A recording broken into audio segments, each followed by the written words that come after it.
Shalom Aleichem, on est dans Baba Kama d'Absadik Zain et on est à la 14e ligne. B. Rav Yosef Bar Chama. Dans la maison de Rav Yosef Bar Chama, à vous, Takif Abde de Inche de Masik Beuzouze. Il y avait des gens qui leur devaient de l'argent et ils ne leur payaient pas, semblerait-il, ou ils leur payaient plus que trop tard. Qu'est-ce qu'ils faisaient dans la maison de Rav Yosef Bar Chama? Ils prenaient, comment on appelle ça, prendre, saisir, voilà, ils saisissaient les avadim de ces personnes qui leur devaient de l'argent, V'abde b'melacha, ils utilisaient. Amar le Rava Bere, le fils de Rav Yosef, dit à son Rav Yosef, Maïtama vidachi, pourquoi tu fais comme ça? Et tu n'es pas croché charibit, parce que d'un côté ils vont te prendre de l'argent après, et pendant ce temps-là, qu'est-ce que tu fais toi? Tu profites du travail des avadim de ces gens-là.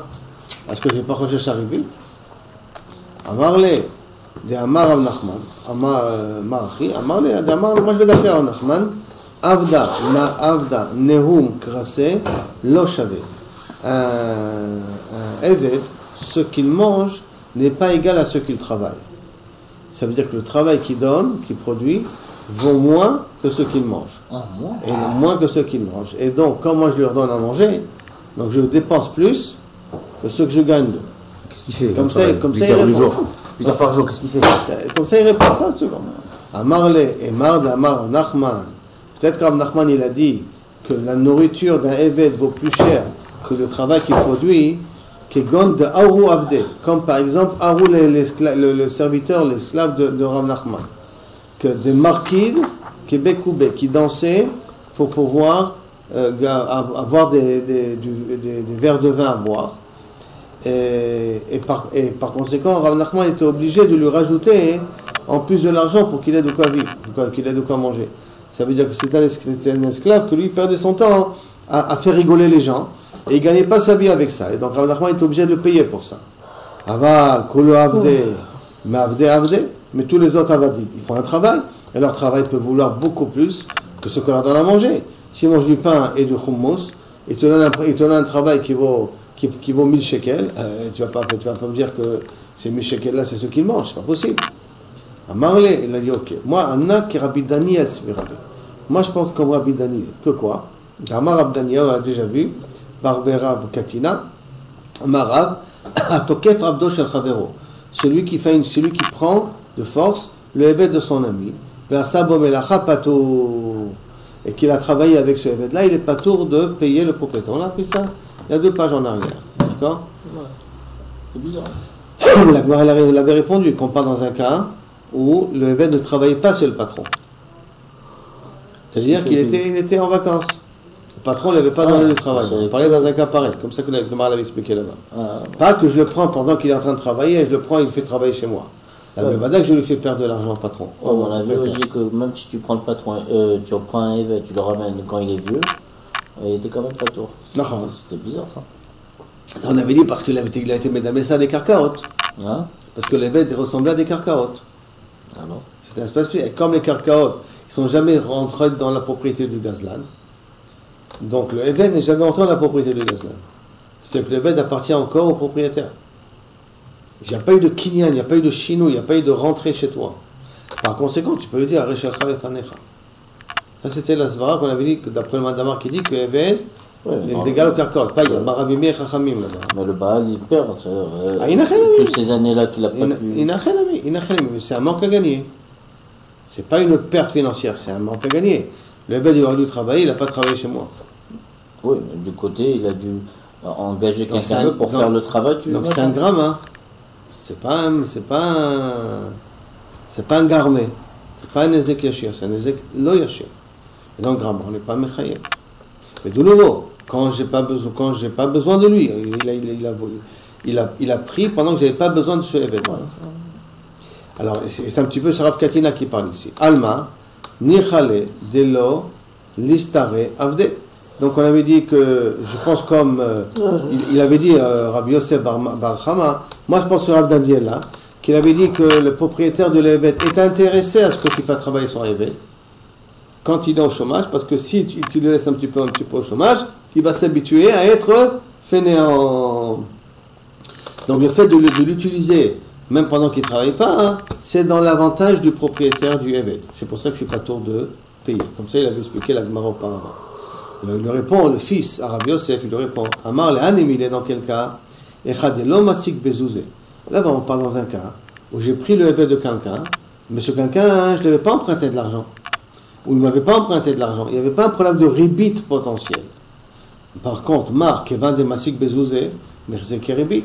Mais toi, puisque tu leur as prêté de l'argent au propriétaire de ces avadim-là, et tu prends les avadim travailler chez toi, et après ils vont te rembourser leur argent, le travail qu'ils ont fait, ça va ressembler à ribit. C'est mirzek et ribit. Ça ressemble à ribit. Comme ça ressemble à ribit, comment tu te permets de faire une chose pareille? D'Amar Rav Yosef bar Minoumi. Comme dit Rav Yosef bar Amar Rav Nachman, Afalpi she'amru adar bechatzer chavero shelo midato en tzarich la'alot lo sachar. Bien qu'on a déjà appris, on a vu ça aussi dans la page d'avant, que si quelqu'un il squatte le terrain de l'autre, il n'est pas obligé de lui payer la location du moment où il a squatté. Pourquoi? Parce qu'on avait dit qu'il a, ou pour éviter à ce qu'il y a le shindalet qui casse les murs, parce que quand une maison vide, alors il y a un shindalet qui casse les murs, ou tout simplement, comme ça, s'il voit qu'il y a quelque chose qui ne fonctionne pas bien, il va le réparer.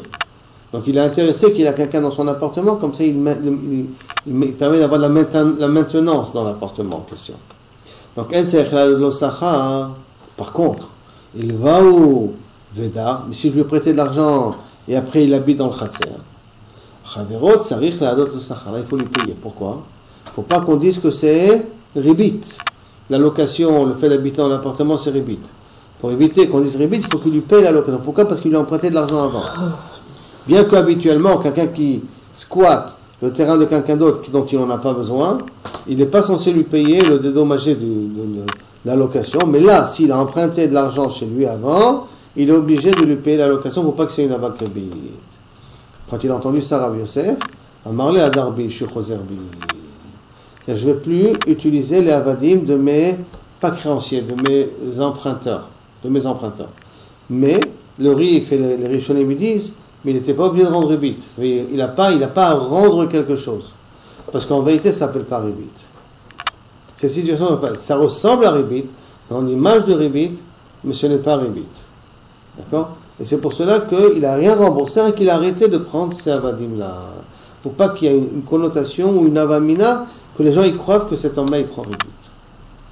Dans ce cas-là, est-ce qu'il y a un moyen qu'il peut avoir chazaka, ça veut dire? S'il reste maintenant, ça lui appartient? Non, s'il reste chez lui 3 ans, sans qu'il le sache ou quelque chose. Il faut tout le temps, quand on fait une chazaka, il faut une ta'ana. Tu me l'as vendu, je l'ai hérité, tu me l'as donné cadeau. Non, mais si quelqu'un dit je suis là-bas et quelqu'un m'a rien, tu m'as jamais rien dit, ça ne s'appelle pas une chazaka. Il faut une chazaka plus une ta'ana. Ah non, on n'a pas. Chazaka, tu verras, on apprendra ça dans le Batra. Là-bas, il faut chazaka plus ta'ana. Une chazaka sans ta'ana n'est pas une chazaka. Ça, il était chez moi pendant 3 ans, tu m'as rien dit, ça ne veut pas que tu as une chazaka là-dessus. Je l'ai acheté chez toi, je l'ai reçu cadeau, tu me l'as donné, ou on se l'est échangé, ou n'importe quoi, mais tu dis la raison, comment il est venu chez toi. Alors là, les 3 ans sont une chazaka. Tiens. Alors, Itmar. Maintenant, la Gemara vient dans une question. Atokev sfinato shel chavero. Vasaba melacha. J'ai volé la barque de mon ami, j'ai utilisé comme transporteur, par exemple. Amarab, ratsa sechara notel, ratsa pechata notel. Tu veux, tu payes la location, ou tu payes le prat. Qu'est-ce que l'amortissement, qu'est-ce qu'elle a perdu dans l'utilisation que tu as fait du bateau en question? L'essence, le fuel. Hein? L'essence, le fuel. C'est vadaï. Mais à l'époque, il n'y avait pas d'essence de fuel. Aujourd'hui, tu paieras l'essence de fuel. Vadaï. Maintenant, Shmuel Amar, et non notel et la pechata. Et Shmuel, alors Rav dit ça, Rav te dit le choix. Ou tu prends, toi, le propriétaire du bateau, ou tu te fais payer la location du bateau, ou tu te fais payer qu'est-ce que le bateau a été amorti, pas amorti comme c'est abîmé, pour le transport en question. Et tu prends la somme que tu veux, ou c'est là ou c'est là. Shmuel dit non, il prend que prata. Qu'est-ce que le bateau a perdu, le fait d'être utilisé. Amara papa velo pligé, ils ne sont pas en morcloquette. Ha de avda le agra, va de lo avida le agra. Est-ce que c'est un bateau qui a été réservé à être loué, ou c'est pas un bateau qui a été réservé à être loué? Si c'est un bateau qui est réservé à être loué, alors à ce moment-là, il n'a rien à mettre. Toi qui l'as pris sans la permission, le balabait peut décider, est-ce qu'il veut le prat ou il veut la location. Mais si c'est un bateau qui n'a pas été réservé à louer, alors là, tu es obligé de payer le prat. Ça, c'est la première explication que la Gemara demande. Deuxième explication, Viba et Tema, Havea Davida Leagra. On parle d'un bateau qui est fait à être loué. Ha de Nachit Leadata de Agra. Et quand j'ai le choix, quand j'ai pris le bateau dans un but de payer, c'était mon but à moi de payer, et là, c'est quand il a pris dans le but de le voler. Et là, si le schara, il est gadol du prat, alors il lui donne l'oyaïb et là le prat. Parce que kol ha-meshalmim, kol ha-gazalim, meshalmim kesharat akzela. Donc là, il va payer que le prat. Pourquoi il va payer que le prat? Si le prat il est plus que la location, tant mieux pour le balabay. Mais si le prat il est moins que la location, il paiera que le prat, parce qu'un gazlan ne paye que sharat akzela. Donc combien valait le bateau au moment où je l'ai pris, où la personne il l'a prise. Et donc ils ne sont pas en marloquette. On peut dire qu'ils ne sont pas en marloquette. Un, il parle lorsque le bateau était fait pour être loué, et je l'ai pris pour le louer, sans lui demander la permission. Et l'autre, il parle dans un cas où la personne a l'intention de voler le bateau. Il a l'intention de voler le bateau, et donc c'est pour ça qu'il ne paiera que le prat. Le Gemara continue sur ce qu'on lit dans la Mishnah. Gazal matbea venisdak. S'il a volé une pièce, et la pièce elle a été fendue. Alors à ce moment-là, il doit payer kesharat à gezela. D'accord? Par contre, si on avait appris, s'il a eu, si maintenant il a pris, il a volé une pièce et le roi n'utilise plus cette pièce-là, alors là, il peut dire Arech elcha lefanecha. Je vous rappelle ce qu'on a vu dans la Mishnah. D'accord? Amaravuna, nisdak mamash. Quand on dit nisdak, c'est-à-dire que vraiment elle a été fendue. Nifsal, c'est quoi nifsal? Pselato malchut. Le roi, il a fait la royauté, le gouvernement a annulé cette pièce-là. Ne la considère plus comme une pièce utilisable. Rav Yehuda Amar Pesalto Malchut Nami Ainu Nizdak. Par contre, Rav Yehuda il te dit, si le roi il a décidé que cette pièce-là n'est plus utilisable, c'est comme si la pièce elle a été fendue. Elle a perdu sa forme. Et là, Echid Ami Nifsal. Alors qu'est-ce que c'est Nifsal d'après toi? Si c'est la même catégorie, Pesalto Malchut et Nizdak c'est la même chose. Alors c'est quoi Nifsal? Shepsalto Medinazo Beyotzed Be Medina Acheret. Que dans ce pays on ne peut plus utiliser cette monnaie-là, mais dans un autre pays la monnaie elle est encore valable. On peut encore l'utiliser. Les ditra de Amarta, d'après toi qui pense des Nifsal Pesalto Malchut. Nifsal, c'est quoi Nifsal Madva Nifsal dans la Mishnah? Pesalto Malchut, c'est que le gouvernement a annulé la pièce. Arrêt Perot Virkivu. On a un autre cas dans la Mishnah. Si la personne elle a volé des légumes, des fruits et ça a pourri. Yain virchmis du vin et ça a tourné. Les chi pesalto malchut, ça ressemble à damé. Est-ce que ça ne ressemble pas au cas de pesalto malchut? Ça veut dire qu'on avait une pièce et le maintenant le malchut il dit cette pièce-là n'est plus valable. J'avais du vin et le vin est devenu du vinaigre. J'avais des fruits et les fruits sont devenus pourris. Est-ce que c'est pas le même cas de figure? Après, c'est le même cas de figure.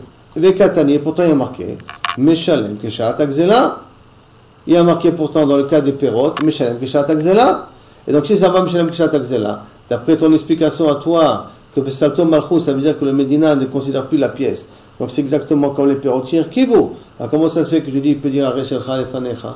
Tu veux dire Meshalem Keshat Akzela, comme les pérotes qui ont tourné. Amarle lui a répondu, non. Atam nishtana ta'amor verecho. Là-bas, le goût et l'odeur, quand ça a pourri les fruits, ça a changé. Dans la maroute, dans le gouffre de l'objet, il y a eu un changement. Acha lonishtana. Là, la pièce, elle n'a pas changé. Tout simplement, le gouvernement ne reconnaît plus cette pièce comme une pièce de monnaie. Mais la pièce, c'est toujours resté une pièce. Le gramme d'argent qu'il y a dedans ou le gramme de fer qu'il y a dedans, il est toujours resté le même gramme de fer. Amar les rabba, les Rabbi Yehuda. C'est bon ce cas-là? D'accord? On continue. Amar les rabba, les Rabbi Yehuda, les didach, d'après toi, damar pesalto malchut. C'est quoi Pesala? C'est Pesalto Malchut. Nami Ainu Nizdak, que c'est la même chose que Nizdak. Alors comment tu vas expliquer avec un autre cas qui est marqué dans la Mishnah? Arrêt Trouma Venitmea. Si c'est une Trouma qui est devenue Tmea, donc inutilisable, arrêt de Pesalto Malchut Dame. Ça ressemble au cas de Pesalto Malchut, parce que tu dis que Pesalto Malchut c'est comme Nizdak. C'est comme l'isdak, c'est le même statut. L'isdak, ça veut dire que la pièce, elle est vraiment cassée, elle n'est plus utilisable. Alors, c'est un petit peu la même chose qu'une trouma, qui est devenue tméa, elle est devenue utilisable. Tu donnes aux animaux. Hein? Tu donnes aux animaux. Non, je crois que tu n'as que la brûler, c'est tout. Tu peux l'utiliser comme combustion, combustible, ça je veux bien. Mais kaviachot, une trouma tméa, tu ne peux que la brûler. On est rapidaire en affaire. Donc, c'est la même chose que Besato Malchut, d'après ton explication, toi, de l'isdak. Vekatani, et pourtant il y a marqué là-bas, Are Omer lo, Are Shelcha lefanecha. Et pourtant il lui dit, alors reprends ta pièce. Or, tu reprends ta trouma. Or, dans le cas de la pièce, on a dit qu'il doit lui payer une nouvelle pièce. Donc il y a quelque chose qui ne marche pas comme il faut. Amarle lui répond, Atam lo min karezeka, Acha min karezeka. Dans le cas de la pièce, on ne voit pas le défaut. On sait uniquement que, plutôt l'inverse, excusez-moi. Dans le cas de la pièce, que pour lui, la pièce, ça veut dire qu'elle a été fendue en deux, l'isdak. Ça veut dire que c'est un tomachou parce que l'isdak. Tu vois le défaut. Alors que dans le cas d'une trouma qui est devenue tméa, quel défaut tu vois? C'est le même fruit, la même pomme. C'est une pomme trouma qui est devenue tméa. On ne voit pas le nezek en question. Donc, comme on ne voit pas le nezek en question, donc ça s'appelle donc ezek she'enonika, c'est pour ça qu'il peut lui dire areshecha lefanecha. Alors qu'une pièce qui est l'isdak, comme elle a été fendue, donc on voit le nezek. Dans un nezek, on ne peut pas te dire areshecha lefanecha, parce que c'est plus la même pièce. C'est pour ça que ta question à toi, du cas de trouma, n'est pas une question. Itmar, on a dit dans une braïta. Amal ve'et chavero ala matbea. Quelqu'un qui a prêté de l'argent à son ami, et il lui a dit, écoute, là je te prête des euros, je t'avertis, tu me rends des euros. Et là, ce n'est pas des euros, là, c'est des pièces, hein, mais c'est la même idée. Je t'ai prêté des euros, je veux des euros. Je t'ai prêté des dollars, je veux des dollars. Je t'ai prêté des roubles, tu me rends des roubles. Comme je t'ai prêté, je veux que tu me rends. Donc, on met à malvé, travero à la matbea. Venif, c'est la matbea. Et la pièce ne vaut plus rien maintenant. Pourquoi? Parce que le gouvernement a décidé qu'on n'utilise plus ces pièces-là. Qu'est-ce qu'il va lui rendre? La nouvelle pièce, ou il peut lui rendre quand même l'ancienne pièce? Azamara, Rabama, hein? Comme le franc et l'euro, ça veut dire qu'on se dit. Exactement le franc et l'euro. Il a fait, mais tu as trouvé le bon exemple. Il a prêté en francs. Est-ce qu'il va lui rendre en euros? Il va lui rendre en francs. Il a fait, mais pour l'exemple. Réponse, notenlo matbea yotse botasha. Tu le rendras en euros. Mais Shmuel Amar, Yachol Omar lo. Shmuel dit, il peut lui dire, Lech hotseu bemishan. Va dans la ville de Mishan, là-bas ils prennent toutes les pièces de monnaie. Et là-bas, tu peux te le faire échanger. Comme ça, il dit Shmuel. En l'occurrence, je peux rendre en francs, quoi. Va à la Banque de France, ils te rendront des euros. D'accord? Ah, mais c'est une trécha, c'est un cassement de tête. Tu m'as prêté des francs, je te rends des francs. Va à la Banque de France, et là-bas, tu vas te faire rembourser. Ça, c'est la svara de Shmuel. Mayachol Omar lo, lechotse bemishan. Amar Nachman, mistaba milta de Shmuel, c'est logique ce que Shmuel a dit, de itle orcha les mizal mishan, quand il y a un moyen de transport, qu'on peut arriver à Mishan. D'accord? Mais aval, l'itle orcha, mais s'il n'y a pas de moyen de transport pour arriver à Mishan, non, tu ne peux pas le rembourser avec des pièces qui va pouvoir utiliser à Mishan. Par exemple, quelqu'un qui vous a payé, vous avez prêté à quelqu'un avec des dirhams iraniens. Et vous avez un passeport israélien. Il vient, vous voulez lui rendre, enfin, vous lui avez prêté avec des dirhams iraniens. Il peut vous rendre des dirhams iraniens aujourd'hui? Qui c'est qui va aller en Iran? Il ne peut pas aller en Iran. Donc, comme on ne peut pas aller en Iran, alors à ce moment-là, il faut que je te rende la monnaie israélienne. Je ne peux pas te rendre des dirhams iraniens. C'est-à-dire que Rav Nachman explique dans Shmuel, tout ce que Shmuel qu'il a dit, qu'il y a Mishan, c'est d'après si tu as des moyens d'arriver à Mishan. Si tu n'as pas des moyens d'arriver à Mishan, alors tu dois le rendre sur la monnaie de maintenant. Il dit Rav Nachman, il a posé une question à Rav Nachman. Dans Dîner Maaser Sheni, qu'il faut le racheter et utiliser les pièces à Yerushalayim, dépenser à Yerushalayim. On dit le dit comme ça. En mechalelim ala maot she'enam yotzot. Je n'ai pas le droit d'être mechalel, parce que le Maaser Sheni, je ne peux pas l'amener. C'est dans 3 mois que je vais aller à Yerushalayim. Les porcs, ils vont pourrir. Donc la gdoucha qu'il y a dans les pérotes, je transfère dans de l'argent. Cet argent-là que j'utilise, il faut que c'est de l'argent qui peut être she'enam yotzot. En mechalim ala maot she'enam yotzot. Il faut que c'est de l'argent qui est utilisable. Si je mets sur de l'argent qui n'est pas utilisable, c'est qu'il ne passe pas, qui n'est pas ouvert la sourire, par exemple sur des francs, je ne suis pas podé Maaser Sheni. Je peux être podé Maaser Sheni sur des euros, mais je ne peux pas être podé Maaser Sheni sur des francs. Et pourquoi? Parce que les francs ne sont pas monnayables aujourd'hui. La Banque de France, mais ce n'est pas monnayable aujourd'hui. Donc, je me demande, Ketzad, comment est le cas? Ayulo Maot, Kozoviot, de Kuzav, ou Yerushalmiot de Yerushalayim, ou Shel Melachim Arishonim, ou d'anciens rois. Maintenant, il y a de nouveaux rois, donc ils ont mis une nouvelle pièce. C'est des pièces anciennes. En Mechalelim, on ne peut pas être Mechalel Maaser Sheni dessus. Pourquoi? Parce que ce ne sont plus des pièces qui sont envers la Socher. Ce ne sont plus des pièces utilisables maintenant. Parce que chaque nouveau roi faisait un nouveau poinçon, une nouvelle monnaie. Donc, comme c'est des anciennes monnaies, donc c'est mort, tu ne peux pas être podé là-dessus. Ce qui veut dire que maintenant, si vous avez. Chez moi, j'ai une pièce de 50 francs anciens. Non, mais c'est de l'argent, ça. C'est de l'argent, ça. Donc, c'est différent. Mais je ne peux pas monnayer ça. C'est pas de l'argent. Il y a le RR Caspi. Il y a le RR Caspi. Même ça, c'est le RR Caspi, a priori. Non, mais c'est plus monnayable. Là-bas, c'est du poids, là-bas. Vous pouvez faire fondre, vous avez de.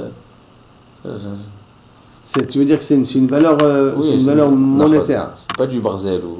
C'est pas du barzel qui a pas de valeur. Top, c'est ok. J'entends. Hachel Acharonim, Domia Derishonim. Ça veut dire que les Acharonim, les rois de maintenant, c'est comme les rois d'avant. Et donc, Mechalelim, on peut être Mechalel sur des monnaies modernes, d'accord, de nouveaux rois. Et pourtant, je vais être Mechalel sur une monnaie qui vient du roi des Tartares. Le roi moderne, le roi des Tartares. Mais le roi des Tartares n'est pas le roi d'ici.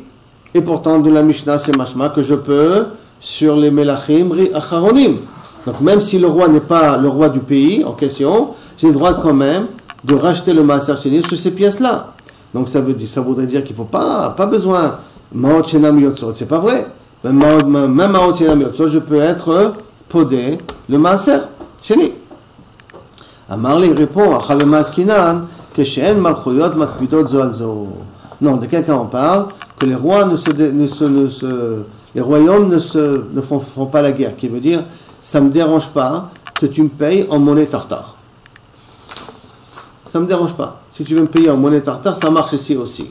Bien que ce n'est pas la monnaie du pays, mais si tu veux payer en monnaie tartare, j'accepterai aussi un remboursement. En l'occurrence, la monnaie du pays, c'est un shekel.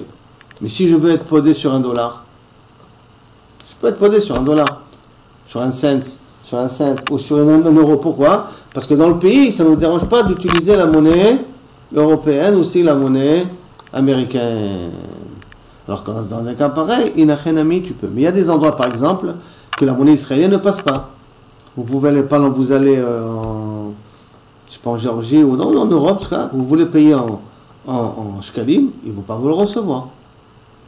Pourquoi? Parce que c'est pas, ils refusent la monnaie israélienne. Nous, on refuse les monnaies étrangères. Par exemple, vous voulez payer en lard, une monnaie géorgienne, ils vous la refuseront ici. Donc je ne peux pas être... Je peux pas être... À Bitomi, tu peux. Oui, je suis d'accord avec toi. Mais ici, non. Maintenant, comme ici, non, alors ça veut dire que je ne peux pas être podé à Maaser Sheni théoriquement sur une lard. Je peux être podé que sur €1, parce que ça marche ici, puisque le Malchuyot, le Eno Makpidot Zoalzo, je peux payer sur $1, parce qu'il y a un Makpidot Zoalzo, ou peut-être, je ne sais pas si on peut payer, je crois que ces deux monnaies-là, hein, on peut payer en pound. On peut payer en lire anglaise. Je ne crois pas qu'on peut payer en lire anglaise ici. En dollars canadiens. Non, au change. Il faut aller au change. Mais on ne peut pas payer avec. Alors que tu peux aller à ma collette payer en dollars. Je ne sais pas si on va vouloir prendre. Mais... Ils les prennent, mais au taux qu'ils te prennent, toi, c'est pas avantageux pour toi. À l'époque, oui. Je ne sais pas si aujourd'hui c'est encore. Aujourd'hui, c'est. À l'époque, on ne pouvait pas le faire.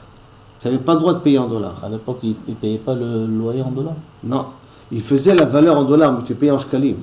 Aujourd'hui, tu vas à la Macolette, tu payes des $, il peut te les prendre. Il a le droit de les prendre à Pichok. Moi, je sais ce qui se passe avec mon fils Iriel. Des fois, il me paye en $. Il paye des fois en euros. Bon, le taux de change, il n'est pas intéressant pour eux, mais il est payé en euros. Tu peux, et à Pichok, c'est mouta. Donc, quand ils ne sont pas Makpidot Zoalzo, à ce moment-là, je peux être podé le Maaser Sheni dessus. Et là, alors si c'est comme ça, Kika marche Moël, chez Malchuyot, Makpidot Zoalzo. Et pourtant, alors ce qu'il a dit Shmuel, quand les Machluyot sont Makpidot, ça veut dire qu'il n'y a pas de transfert d'échange de monnaie potentielle. Comment il va pouvoir dépenser cet argent-là, donc être podé là-dessus, parce qu'il faut aller à Mishan pour ça. Ça veut dire qu'ici, on n'est pas podé cet argent-là. S'il faut aller à Mishan pour ça, donc ça veut dire que je ne peux pas transférer le Maaser Sheni sur ça. Et quand je ne peux pas transférer le Maaser Sheni sur ça, la même chose ici, si je t'ai prêté en monnaie X et que maintenant cette monnaie ne vaut plus grand-chose dans ce pays, et il faut que tu ailles à Mishan pour pouvoir utiliser cet argent-là, théoriquement, je ne peux pas te rembourser de cette manière-là, parce que ça peut être de l'argent qui ne sort pas ici. Et j'en ai rien à faire que ça puisse sortir à Mishan. Puisque si c'est Makpidot Zolazo, s'ils ne sont pas Makpidot Zolazo, alors ça peut être de l'argent qui peut sortir ici aussi. Alors il n'y a pas de problème. Mais s'ils sont Makpidot Zolazo, donc l'argent ancien n'est plus valable aujourd'hui. Il faut aller à Mishan pour l'utiliser. Alors à ce moment-là, dans un cas pareil, comment ça se fait que tu dis, d'après Shmuel, tu peux rembourser de cette manière-là, hein? Et là on répond, des matélé à l'idée atrak.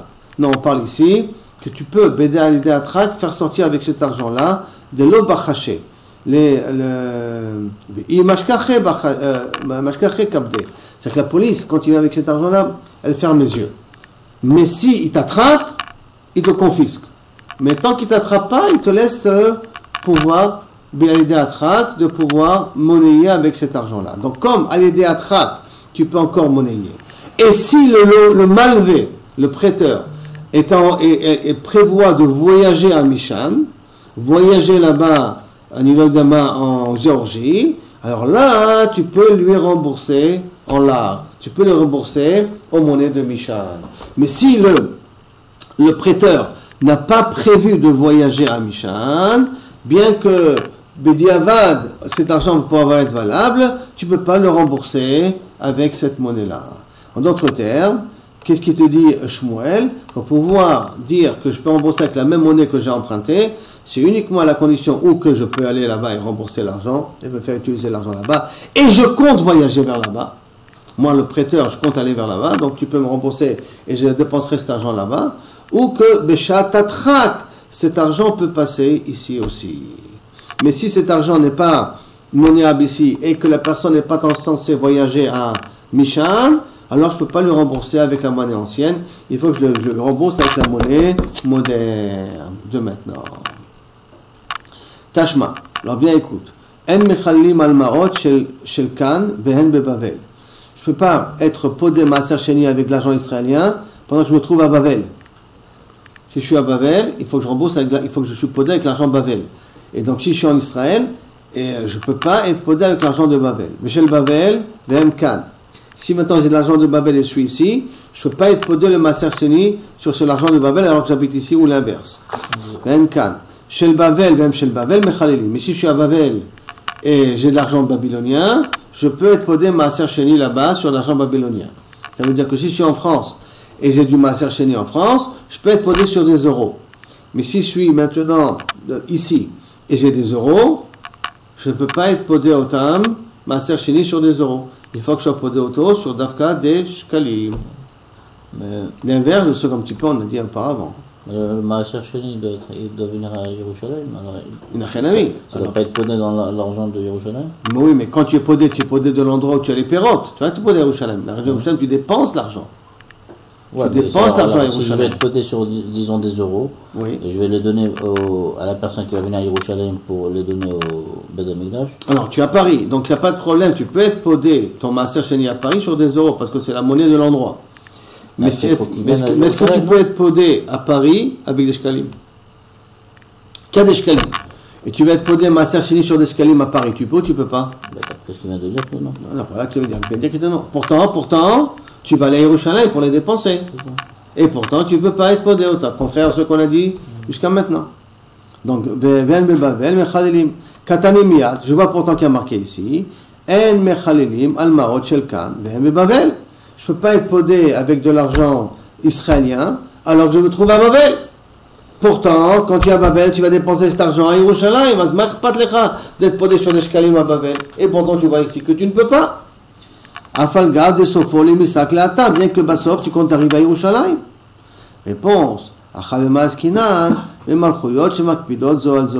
on en parle qu'il n'y a pas de transfert de fonds d'un pays à l'autre.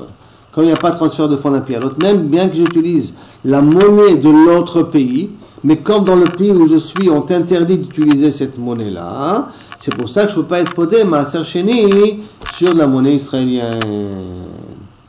D'accord? Exemple, je suis en Iran. Et je vais être podé Maaser Sheni en Iran avec des shkalim, je ne peux pas. Bien que je compte arriver avec ces shkalim à Yerushalayim. Parce qu'en Iran, ils ne reconnaissent pas cette monnaie-là. Beth Amikdash, c'était un bureau de change alors. Oh, vous allez voir. Iachi chez le Bavel, Behenj be Bavel, les Maïchazou. Si c'est comme ça, ceux de Bavel, donc avec des euros, et en Europe, Behenj be Bavel, à quoi ça sert?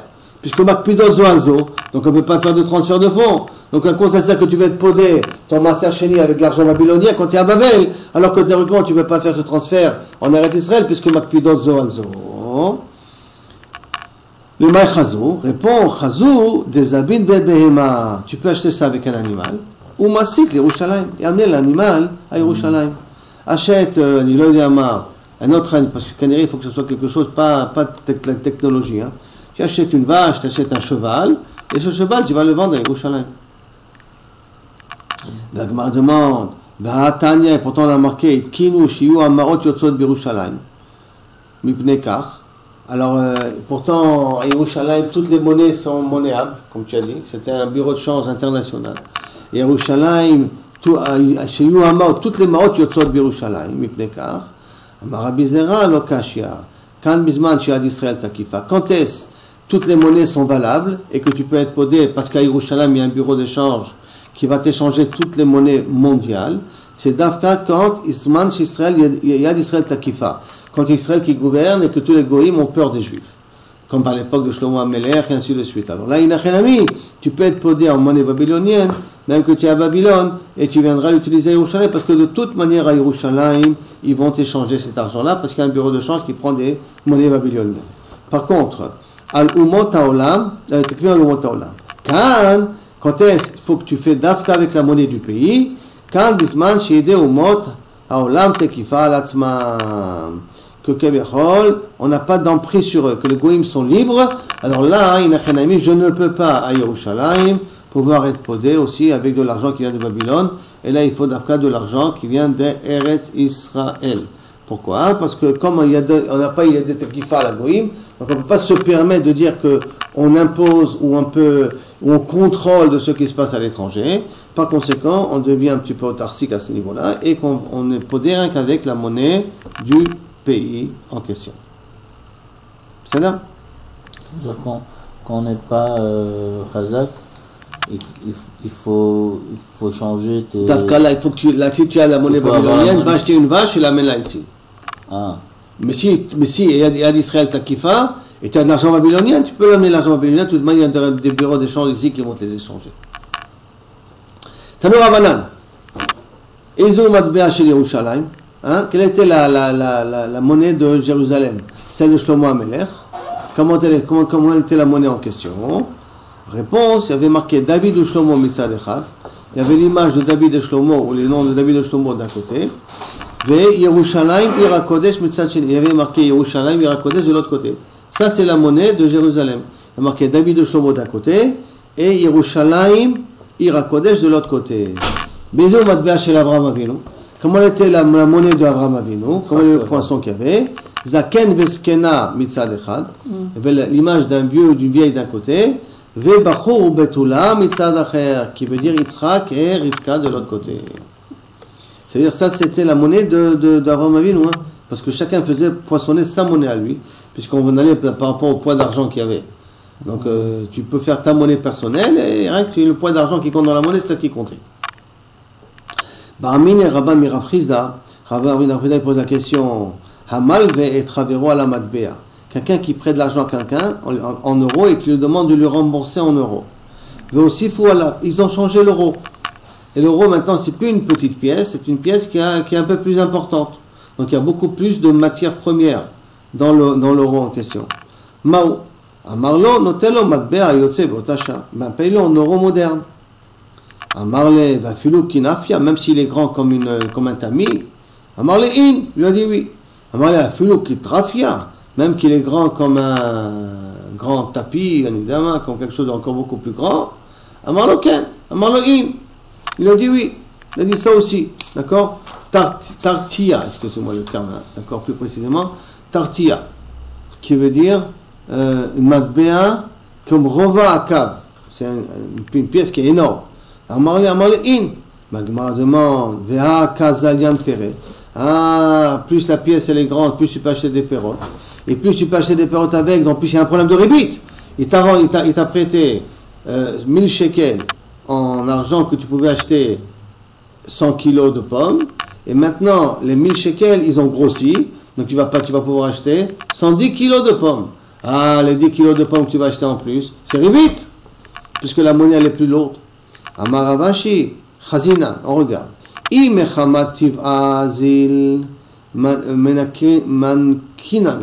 Si c'est à cause que la pièce, elle est... si parce que les pérottes, excusez-moi, si parce que les pérottes ont perdu de sa valeur, alors à ce moment-là, c'est ça qui fait que je peux acheter plus de pérottes, alors on doit déduire de la différence qu'il y a entre la nouvelle monnaie et le kilo de pérottes que qui peux acheter avec. Ça veut dire que je t'ai prêté, on va dire, 10 kilos de pommes, et je t'ai demandé de me rendre ces 10 kilos de pommes, de me les rendre en monnaie. Donc, à un moment où j'ai acheté les 10 kilos de pommes, ça me coûtait 100 shekels. Maintenant, je te demande de me rendre 100 shekels. Si je vois que maintenant les 100 shekels vont me donner 110 kilos de pommes, pourquoi? Parce que les pommes ont diminué de valeur. Il y a un chef a diminué de valeur. Alors là, je dois faire la différence. Donc, je dois enlever des 100 shekels, le 10 kilos de plus des pommes que j'aurais pu acheter pour 100 shekels. Vir michamat tar'a. Ici, c'est parce que le chouk a changé. C'est pas parce qu'il y a plus de prix, mais le chouk a changé. L'homme kinale, on ne le change pas. C'est-à-dire que si maintenant les pérottes ont diminué de valeur, il y a bien inara et shefa, et aujourd'hui pour 100 shekels, quel était le problème? Le problème c'est que la monnaie, elle était plus grosse, elle a grossi. Il y a plus de poids dans la monnaie. Donc plus de poids de la monnaie, je peux acheter 110 kilos. Alors quand c'est un cas pareil, parce que le poids de la monnaie fait que je peux acheter 110 kilos, donc 10 kilos de plus, alors j'enlève les 10 kilos de plus de la monnaie en question. Donc je paye moins de monnaie. Mais si maintenant il s'avère que pourquoi je vais acheter 110 kilos? Parce que le prix des pérottes a diminué, donc les 100 shekels restent les mêmes 100 shekels au départ. Hein, c'est le prix des pérottes qui ont diminué. Dans un cas pareil, on ne déduit pas la différence. Et là, donne-lui les 100 shekels, même s'il peut s'acheter 110 kilos. Il n'y a pas un problème de rébit. Là, demande, là, et pourtant, ok, au niveau des pérottes, tu as raison. Mais au niveau du poids de la pièce, le poids de la pièce, elle est beaucoup plus lourde. Et comme le poids de la pièce, elle est beaucoup plus lourde, je t'ai donné une poids de pièce, parce qu'à l'époque, c'était comme ça qu'on calculait la valeur de la pièce. Je t'ai donné une poids de pièce de 10 grammes, tu lui rends une poids de pièce de 15 grammes. Dans les 5 grammes de plus, tu as un problème de rébit. Comment tu peux rendre une pièce qui pèse beaucoup plus? Sauf le poids de la pièce, il est beaucoup plus lourd là maintenant. Alors, elle déduit de cela. Et là, qui a des Rav Papa, des Ravuna, comme le cas de Rav Papa et Ravuna, des Rabbi Yeshua, Avde Ouvda qu'ils ont fait à la Khalema une fois. Que quoi? Quand ils ont eu un problème comme ça, que quelqu'un il a prêté à 10, et après le poids des pièces ont augmenté, et donc ils ont vérifié au niveau de Argad Mis Taya, au lieu d'un socher arabe, Taya c'est un arabe, un Ishmaéli, qu'il avait des pièces anciennes et des pièces modernes. Et donc les anciennes pièces, leur poids, et les nouvelles pièces, leur poids, et ils les ont comparées à Dasara Betmania. Et il s'avère que 10 pièces anciennes vaut 8 pièces modernes. Et donc ils lui ont dit combien tu vas rendre maintenant, les 10 pièces comme les 10 pièces modernes ou 8 pièces modernes. Quand ils ont pesé, qu'ils ont vu qu'il y a une différence à cause du poids, effectivement, pour pas que ça soit rébit, ils lui ont dit de payer que 8 pièces modernes. Parce que le poids de 8 pièces modernes est égal au poids de 10 pièces anciennes de l'époque. Donc effectivement, quand on paye en pièces, et la pièce, c'est pas par rapport à la valeur de la pièce, c'est par rapport au poids de la pièce, combien d'argent il y a dedans, combien de bronze, combien d'or il y a dedans dans cette pièce-là, combien de crochettes dans cette pièce-là. Alors dans un cas pareil, on doit faire le calcul du poids entre combien au moment où je t'ai prêté et combien au moment où tu me rembourses. Donc, si on résume un petit peu le din, si les pérottes, ils ont perdu, c'est-à-dire qu'ils sont devenus moins chers parce que la pièce elle est plus lourde, ou qu'ils ont rajouté dans la pièce un cinquième de plus que l'ancienne pièce, dans des cas pareils, il faut faire la différence pour pas qu'il y ait de ribit. Mais si les pérotes valent moins cher parce que le cours des fruits a diminué, sur ça, il ne faut pas besoin de payer la différence. Vous n'êtes pas obligé de payer la différence à ce niveau.